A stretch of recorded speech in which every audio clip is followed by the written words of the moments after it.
Hi, I'm Owen from Rask Australia. Thanks for tuning in to the Rask Network. Before we get into today's show, there are a few things we have to go over. Firstly, what you're about to hear and see is limited to general information only. It's not personal financial advice like you'd get from a financial planner. Also, it's important to remember that past performance is not indicative of future performance. That means that anything that's happened in the past, or we say today, is not necessarily going to reflect what happens in the future. Lastly, please consider that any of the guests or myself are featuring on this program may have a financial interest in some of the products or shares mentioned. That's enough from me. I hope you enjoyed today's program. Alex, welcome back to the podcast, mate. Thanks, mate. Good to be here. Yeah, the last time we spoke, not too long ago for us, we spoke at length about financial planning, the process, what goes into it, how kind of you got in the industry, and we answered some questions. Today, we're going to be talking more questions. We've got a few to get across from the community. But for folks who haven't heard of that episode going live, not everyone listens to every episode, as much as we try and get them to listen to more than a few a month. Yep. Can you tell us a little bit about yourself and what you do at Everest? Right. Yeah. So my name's Alex. Thanks for having me. So I'm a financial advisor or financial planner, working at a company called Everest Wealth. And effectively we largely deal with clients that you would typically describe, I guess, as accumulators. So from an age point of view, if we will sort of want to put a bit of a band on that, it's generally sort of people between sort of 25 to 45 that we typically will work with, helping them with everything from getting their first home, their first investment property, setting up an investment in shares maybe or ETFs, getting some structure around their cash flow, family planning, helping with the super, maybe their insurance, all those sorts of things. Yeah, cool.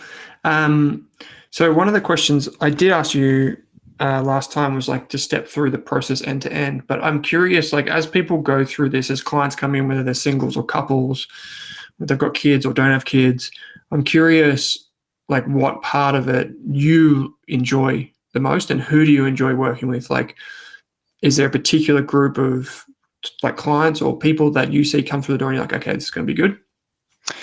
That's a really good question. I guess in terms of what part I enjoy of it, I largely enjoy sort of the whole thing really, because I guess if you break it down to sort of three phases, you've got sort of the getting to know you stage. So what are you looking to do? How can we potentially help you? Can we add some value to your situation here?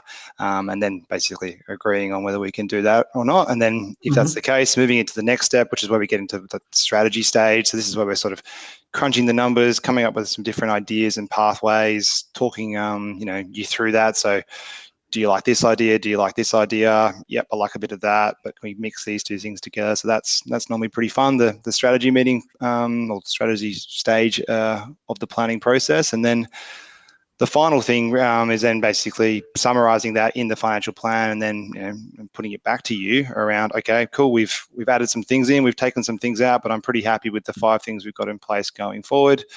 And then, we effectively just make sure those things are implemented correctly as well so that the advice is actually seen through from start to finish. Yeah, cool. I guess making sense of people's affairs, because like you said last time, some people come in, they're kind of on the right path. Other people are just kind of wanting to outsource all of it. And some people, are somewhere in between where they're like, well, I kind of got a gist of it, but I don't feel fully confident and I need someone to sit down and make sense of all of this for me. I feel like that's a big part of what you do as a financial planner, is sit there and provide that expert kind of over the shoulder, experience. Like, hey, this is probably the thing that's going to make you more money or whatever. For people that want to work with you, they can head to the link in the show notes. There's a link there that says financial planning. Just click on that and you'll be matched with a financial planner and you can get in contact with the team at Everest. So before we get to the community's questions, because we do have a lot ranging from investing to ethical investing and ethical money choices, VDHG, so much to get to. I thought one of the things that we get questioned on a lot is like, how do you find a financial planner? Like, how do you find a planner who is right for you? And I guess, there's only so many steps you can take with the publicly available information, but I'm curious, if I put that back onto you, like how would you go about selecting a financial planner?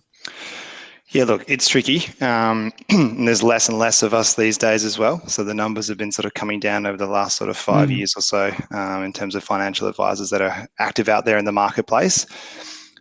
The way I would approach it, I think, is how you would approach somewhat anything, I think. So if you're looking for maybe like a plumber or an electrician or, a new accountant possibly, I think word of mouth is a really good way to sort of start. I think as much as possible, you want to try and link it back to a trusted source, right? So it might be, listening to this podcast per se, and they're really sort of vibing and enjoying what you're saying, and think that you're all right. So potentially maybe that's maybe that's a trusted source. Google reviews, word of mouth, I think is a really good way as well. Potentially from an existing professional before, so maybe you have a mortgage broker or an accountant which knows a financial advisor who is going to be right for you. But then I guess probably leading into that as well, it's first getting that, getting a name or a list of names of financial advisors that potentially other people had, say, good experiences with. But then it's also making sure that that person or that company is also sort of going to fit, I guess, what you're after as well. So that might be like, the demographic that they typically work with, or the areas of advice that they typically sort of specialize in. Those things are important, I think, to consider as well. And that's one of the things, like, folks will know that Drew Meredith, who's appeared on the show before, and the team at Waddle Partners, they're really only dealing with retirees, right? And so that's a very different skill set to someone who is like yourselves, dealing with people in accumulation phase, not always, but a lot of the time. And you're a specialist in these areas, right? You see that these types of people, couples, young couples, families, each and every day. And so that's one thing. I'll probably throw an extra thing is, like, if you do get a referral from a friend or a family member, is feel free to try and test drive, give them a call, see if they'll take a short meeting, because I know you guys do that. People can book straight in and get a 15-minute chat straight out of the gate. And one final thing is just check the ASIC website or the Money Smart website. You can look up financial advisors and check their credentials. Yeah, like you said, is making sure they've got an AFSL and they're registered on ASIC as well. So it's against the law to effectively call yourself a financial advisor or financial planner without being registered via ASIC these days. Yeah. So go and check that out and see what you can do around you. I guess follow the steps that Alex has just laid out and find someone, because it is worth it. As we talked about last time, there's so many details, particularly around things like super, insurance, structuring, where it will save you time and money. Okay, so the questions we got today are quite varied. I'm going to insert a general advice warning, even though people would have heard it at the top of the show, which is that we don't know your personal circumstances. And even though Alex here might be a trained and skilled professional in personal financial advice, we simply cannot do that through a finance podcast or through a video that you might be watching right now. So be sure to seek the advice of a licensed and trusted professional before acting on the information. And if we do mention things, and we are, like things like superannuation or VDHG, which is a type of ETF, go and read the product disclosure statement and target market determination. That's TMD for short. Okay, mate. So the first one comes from super.man, who says, my wife is currently working casually while being a stay-at-home mum, and I work full-time. I guess a typical situation for couples starting a family. Is there any reason, other than to cover fees or insurance premiums, to split my superannuation contributions to my wife's fund? Upon accessing our super in retirement, is there any benefit to us having similar amounts in our respective fund? Or conversely, is there any negative implications where I may have a significantly higher amount than she does? If I play devil's advocate, if I send half my contributions to her fund and she does a runner, I'm pissed that money up the wall, so to speak. So I guess the question is, like, people know that they can split super contributions, and there's heaps of literature online about that. Yep. But is that worth it? It's a worthwhile strategy. Yeah, so a little bit to unpack there. I think, so obviously to begin with, there are potential advantages on having more equal balances going into retirement than having one partner with a whole pile of money in their super and the other person with not much in it. So, for example, the transfer balance cap right now is about 1.9 million. Okay, so basically above that in pension phase, that money would then return to being taxed at 15%. like it is during accumulation. So to make that simple, let's say you and I are a couple, it makes sense for us both to have, say, 1.5 million each in super, as opposed to you having 3 and me having nothing. So we'll save on tax in that example. The other thing, I guess, in here as well, which maybe is a little bit of a can of worms potentially and stuff like that too, is if in this situation, it seems the wife is taking more of the at-home duties, looking after the kids and stuff like that. So there's obviously the consideration that if they're not earning any money necessarily for that as well. So potentially it is worthwhile maybe having that conversation that the super should therefore at least be sort of split evenly, maybe in that example, to sort of make recognition of that, possibly, if that's your thing. The comment about pissing it up against the wall. I think you'll find that, for reference, family court completely looks at super and stuff like that as well. So, that's definitely up for grabs normally in the case of divorce or split or something like that too. But I think, so to sort of summarize, there are advantages from a tax perspective to have equal amounts or closer to equal amounts in retirement. And like you said, you can do that via a super split arrangement, which effectively allows you to transfer up to 85% of your employer contributions to your spouse for that financial year. And other things to consider may be, in this situation, if the wife is earning under, I think it's 37,000, it could be 40,000. Check the ATO website on that. You could put up to 3,000 as a spousal contribution, which then the ATO will give you a tax offset of about $500, which is pretty handy as well. It's a free kick. Which can help for that example, at least pay for some of the fees and the insurance that might be in there as well, so that super balance keeps ticking along. That's a great one. I think super equalisation and these types of strategies make a lot of sense for folks, and particularly if one person does have the at-home duties. I think personally it makes a lot of sense, and that's probably what I'll be looking to do. Karen Dipp, who writes in, says, how does tax work on investment accounts? And this is a very broad question, Alex. People know generally, we've spoken a lot about it. We got a question last time about it, but just let's maybe think about, I don't know, investment account, like a brokerage account, just a standard brokerage account. Can you give us any general information about that? So largely when you you have investments outside your salary. So generally, if you're an employer, you get paid a salary. Your employer will normally withhold tax on your behalf and pass it on to the ATO. So at the end of the financial year, you've in theory already met your sort of tax liability there. So nothing to necessarily worry about per se. Whereas if you're investing in, say, ETFs or something like that through a brokerage account, and you make income off those investments via sort of a dividend or a distribution or something like that, you are then obviously responsible to pay the tax liability on that income earned. Now, most of the brokerage accounts, a lot of the time, if you put in your tax file number, that will pre-fill across into your tax return for you, which is always pretty handy. If it's a fully franked dividend per se that you've received, you will get a tax credit with that. What that is, to summarize it really short, is basically when a company makes money, they pay tax. Okay, so basically what it means is then when they then send you their profits through a dividend or something like that, that can come across with a tax credit, which means that you are effectively not paying double taxation. You might just pay the top up amount per se that you need to pay as per your marginal sort of rate.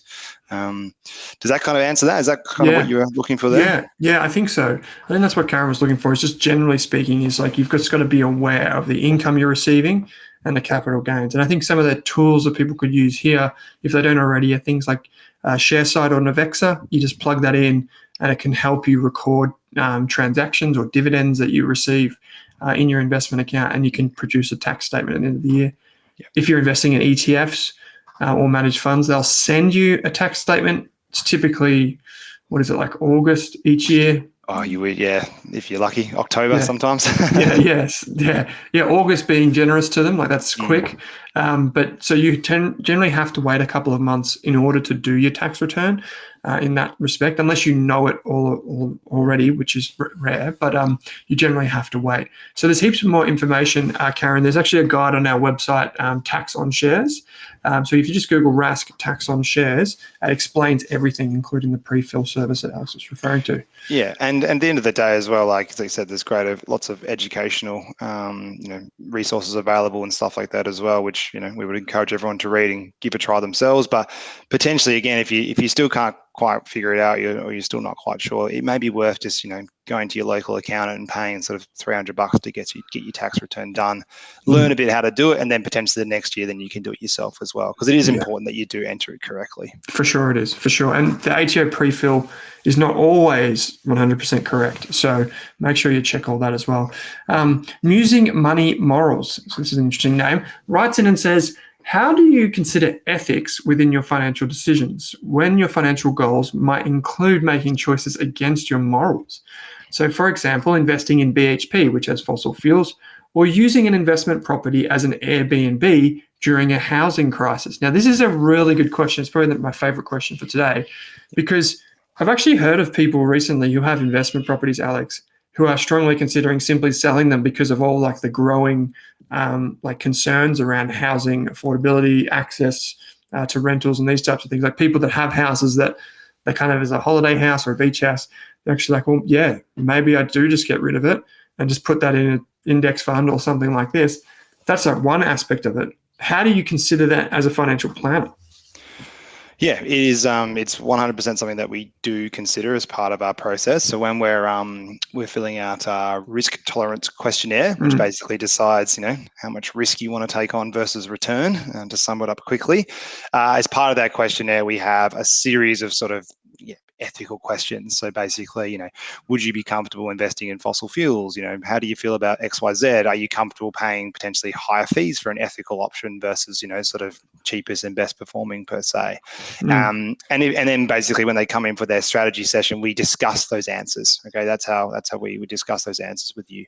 Right. And effectively, I'll caveat by saying that everybody's different, right? Your ethics are your ethics at the end of the day.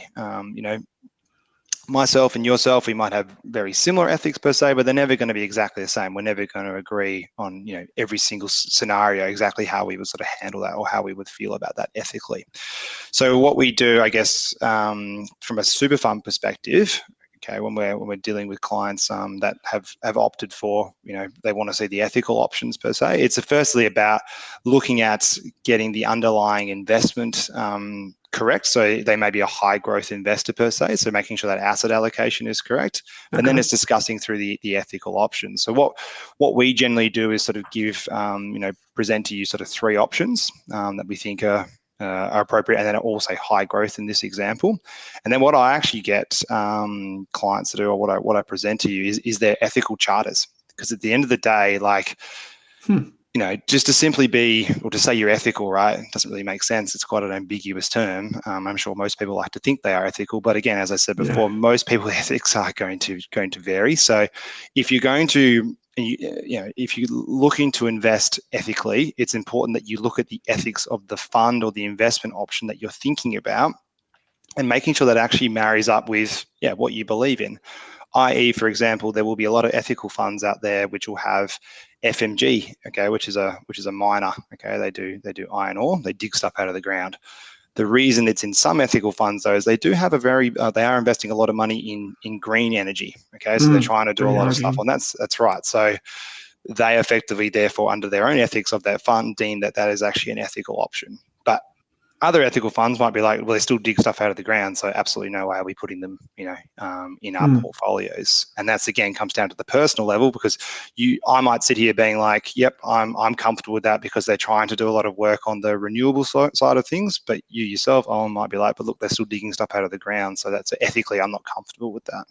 Yeah, I think that's really good. We when we covered this many years ago, I think the figure that we had from a survey that we did was 82% of our community would take the ethical choice if it was available, but at the same time, they're quite happy to build a portfolio, even if they can't make all of it ethical. Like, it's still worth trying.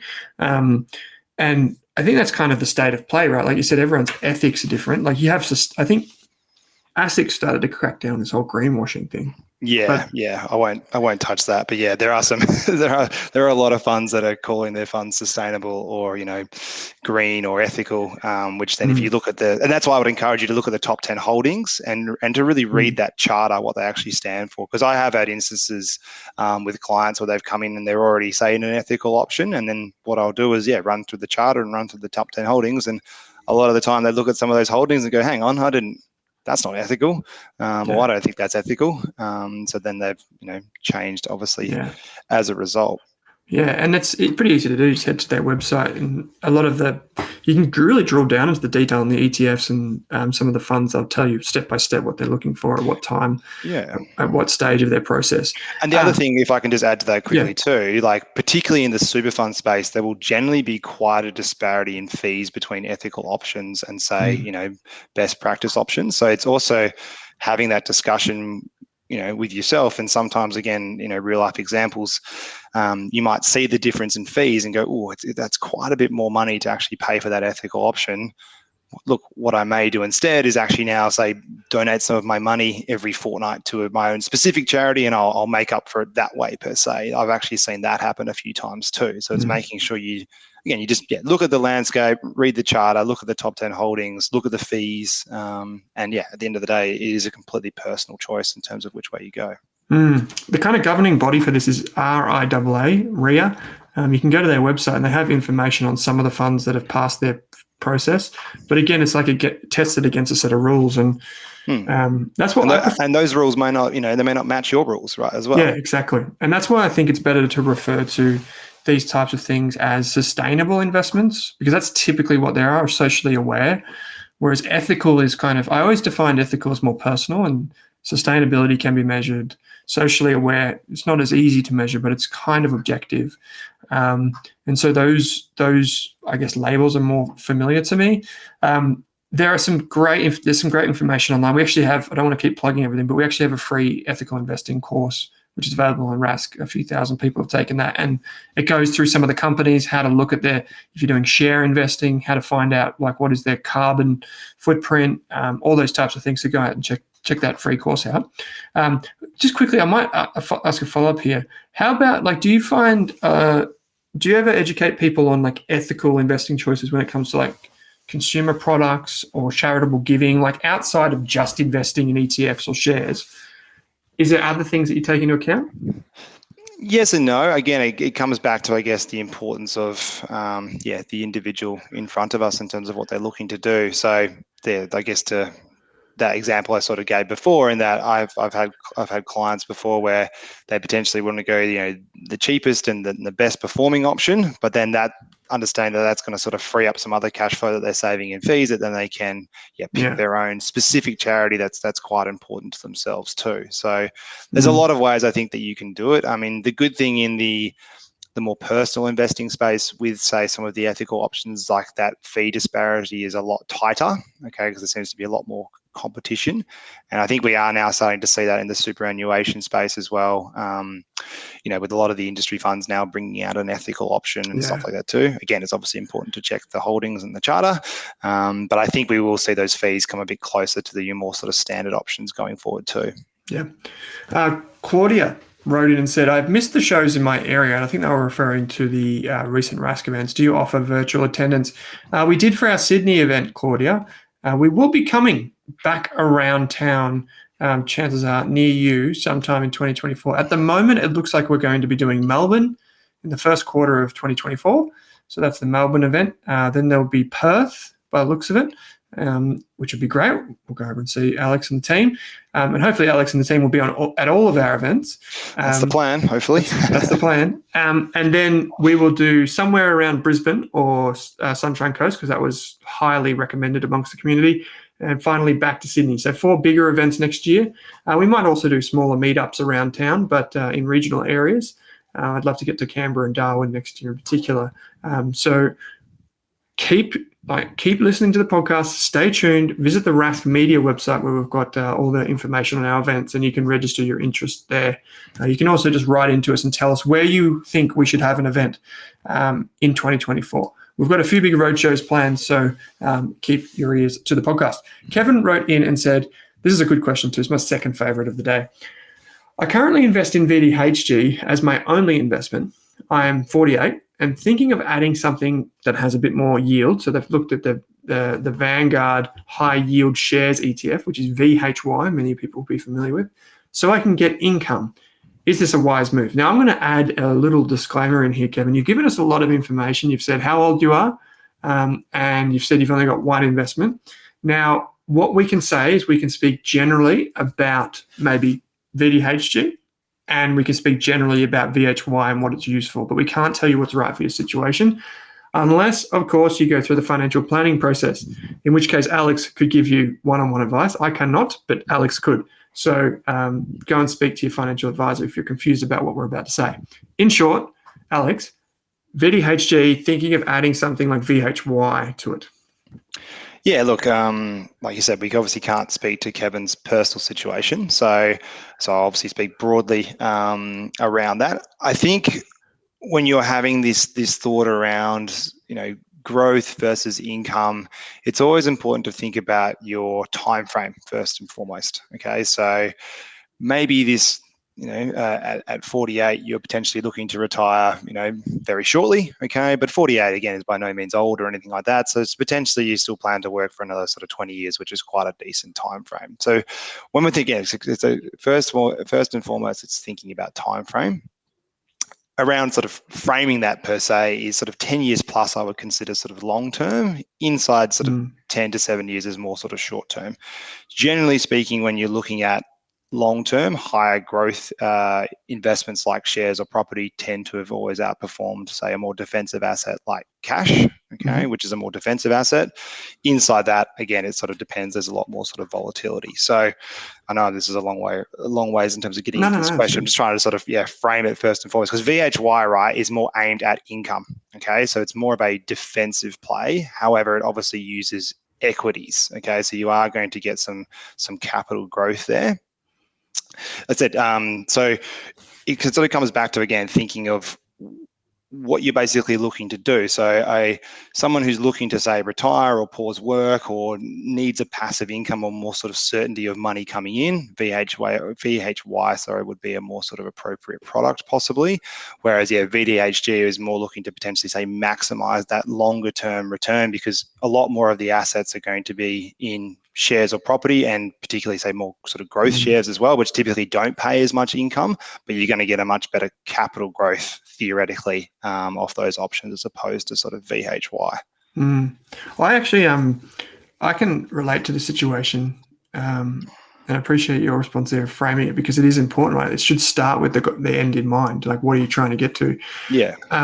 And VDHG is a 90-10, so you got 90% growth, 10% defensive, whereas VHY is 100% shares, and you're getting dividend-paying shares, about 75 of them, give or take.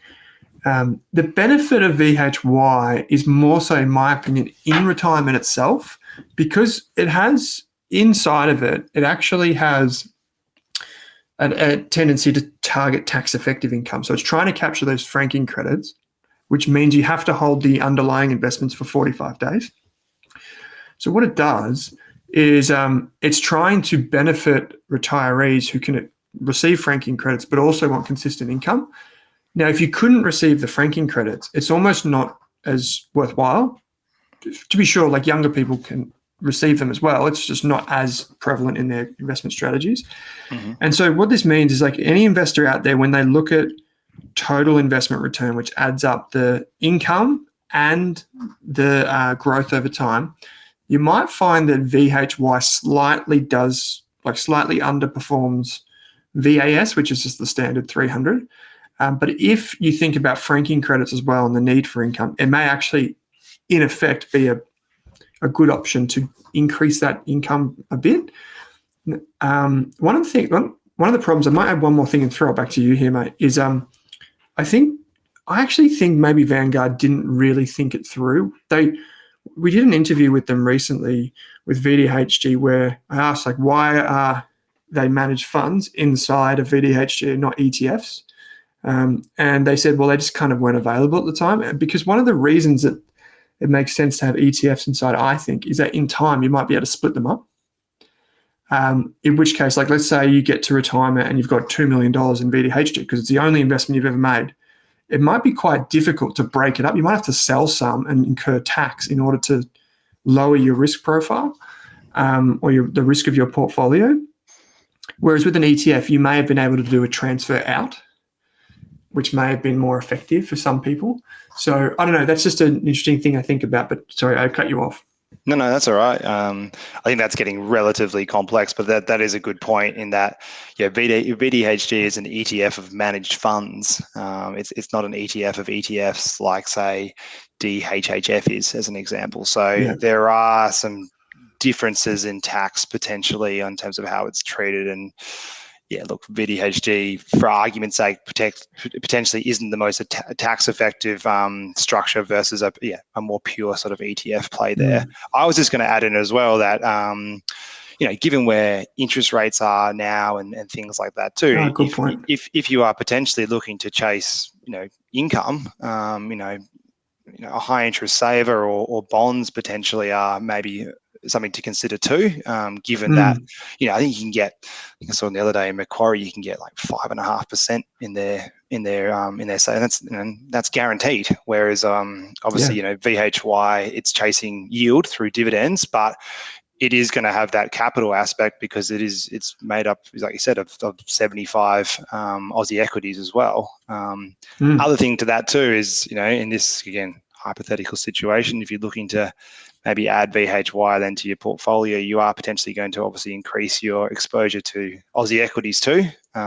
Whereas, VDHG does package it up quite nicely in terms of, I think they aim to have between 25 and 40% Aussie equities, and you've got your international and everything else with that too. So potentially that, in that example, it could start to throw your overall portfolio out of whack a little bit there too. Yeah, it's a good point. And that's why, like in the early days, I was super passionate about VDHG being a great option. And I think it is. I don't think there's like a major risk with it. I wouldn't think that, but I just think people want a little bit more control because of situations like this. Like people don't start when they're 20, they're not thinking about when they get to 55 about sequencing out of like higher growth assets or whatever.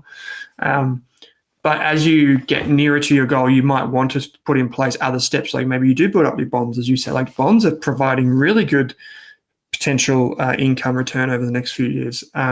Just like cash or term deposits are providing fantastic current yield. So it doesn't always just have to be a ETF for ETF. That's a great question. If Kevin and anyone listening to this, we love hearing questions about ETFs, so please keep sending them through.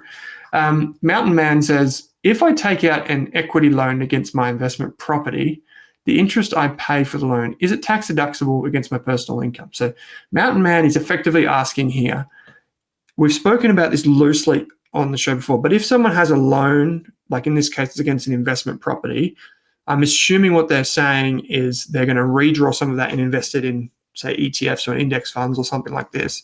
And they're wondering, because they're using that loan or that money for an investment purpose, is that tax deductible? Yes, I think the assumption here is that, because they haven't really specified, but the assumption here is obviously they use that money then to invest in an income generating asset like shares or property per se, and then if that is the case broadly, then yes, you can claim the interest deduction. The ATO will allow that. Okay, that's a good one. And we are, Mountain Man, we are going to have a few different episodes on this. I think we've got Chris Bates coming up on the show in a little while, who will talk about using this and how, from a mortgage broker's perspective, they set it up and help people redraw. So we'll talk about that more in future weeks. But for now, anyone that's listening or watching this, you can send us your questions. There is a link below the video on YouTube, or if you're just listening in your podcast player on Spotify, Apple, wherever you listen. I definitely use Apple more than I use Spotify these days. But really, I'm more of a Spotify man. Interesting. We'll discuss that later. But take this off there. It's interesting because on our business podcast, 65% of people listen on Spotify, and on our finance podcast, around 65% of people listen on Apple. So it's kind of reversed. Yeah, don't ask me why. No rhyme or reason as far as I can tell. Maybe business owners are just in love with the Spotify business model. I don't know, but I guess there's two more questions that I've got for you. Is how can people start working with you? Who are you looking for? Like, how can people follow you? All this type of stuff. So the easiest way to start working with us is, like you said, go to the show notes, book in an intro call. It's 15 minutes typically, and it is completely free. And we'll answer sort of any initial questions you have and explain how it effectively works with us. That's probably the easiest way there. We're on Instagram, we're on Facebook, we have a website, all those things too. Predominantly Everest Wealth is, we work with accumulators, so predominantly Gen Z and sort of millennials. So people sort of 25 to 45 is generally sort of where we typically specialize and who we sort of enjoy helping. Cool, man. I like it. The final question is, last time when you were on the show, I did ask you for something that people can do with their finances right now. If you're driving, don't just do this before you park the car. But if you have 5 minutes of people's time, Alex, they've already been very generous in listening to the show and hearing us talk about finance, which is great for us, and we really appreciate it. But if someone had 5 minutes right now just to make a positive impact on their finances, what would they do? I think going with the theme of personal investing that we've largely sort of been talking about today, if you are thinking about doing it, just throwing $5 or $10 into any sort of the micro investing apps. So examples would be your Raise, Perla Micro, Spaceship, those sorts of ones, just to get a feel for effectively what investing feels like. And the great thing about these micro investing apps is you can put as little as $5 in and effectively watch it go, watch it move with market movements, and just get yourself more engaged by putting in a tiny bit of money, I think. Yeah, I love that. I love that idea. And just the idea of kind of like starting small, and making those mistakes that we all will make about our emotions and what happens. But if you can keep it contained, $5-10, and you haven't already invested, why not just give it a crack? It takes 2 minutes to sign up with one of those. So just go and do it and see how you feel. Don't put tens of thousands in there. Like that. But $5 or something like that to get started is a great way. And those apps are fun and stuff like that. They're well designed. They're not the best on fees, but for $5, that's perfectly fine. Yeah, absolutely it is. Mate, Alex, this has been heaps of fun. Thanks for joining me. Appreciate it. Thanks, mate.